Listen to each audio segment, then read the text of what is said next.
We are really excited about this opportunity. Laura Shin welcomed a few dozen people to one of several public meetings this month seeking input about SDSU's plans for Mission Valley.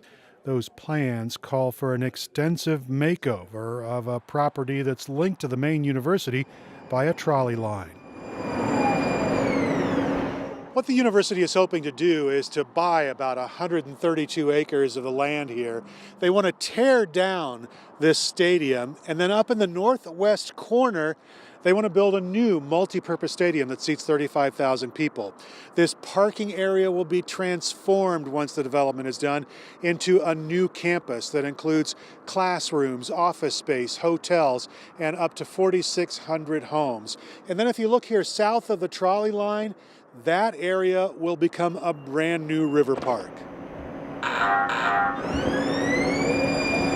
Shin says the school has already begun studying the site, trying to gauge how the area will be affected, and the public has an important role. We want to make sure that as we're studying all of the impacts, we're not missing anything.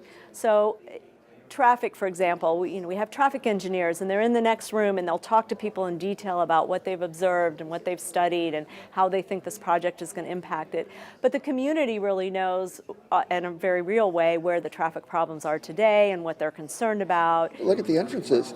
People coming here are going to try and go that way. People are coming here trying to go that way. People are coming down here, and where are they all going to park? City resident Phil Pride envisions a busy campus with lots of comings and goings from both cars and on the trolley. I think you're going to need some kind of special pass so students can go back a lot of times. An early analysis of traffic flows already hints there will need to be upgrades around the Interstate 15 interchange at Friars Road, and Cicely Taylor says the main entrance to the stadium site from Serra Mesa also needs to be redone. We're expecting to see some need for improvement along Mission Village, specifically that bridge. The project is looking to widen the bridge to help people get in and out. The environmental impact review will try to measure everything from changes to air quality, how water moves through the property when it rains, where people will be, and what recreation and public services will be included.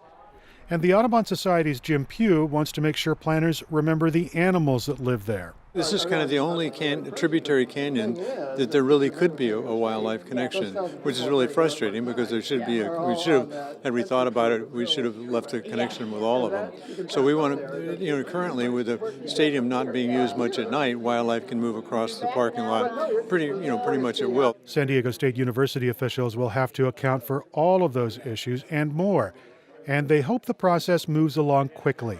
Planner Laura Shin expects a draft environmental document to be ready for public review by summer. She says a final environmental impact document will hopefully be ready for the California State University Board of Trustees by next January. That would allow the new stadium to be built in time for the 2022 football season.